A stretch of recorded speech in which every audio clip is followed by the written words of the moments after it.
Ibalik nyo! Huwag ka sumayaw kasi sayaw yata.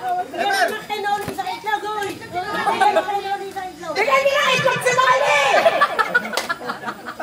Ano ang karaniwang sinasabi ng iyong ina na palagi mong naaalala?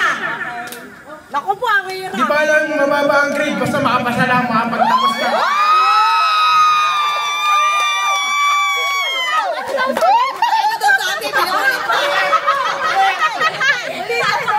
Ano ang lagi sinasabi ng nanay mo? Di ba lang mababa ang grade, makapagtapos ka lang.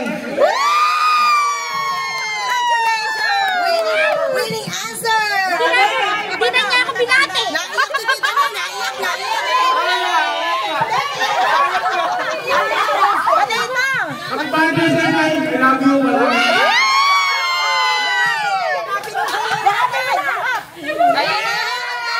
Lagi ako niyayakap niya. Nako, Lola, kere na!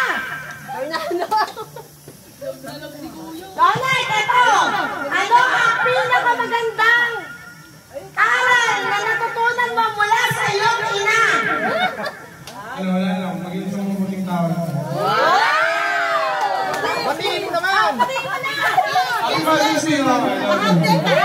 Ako na! Ano naman? Batiin mo!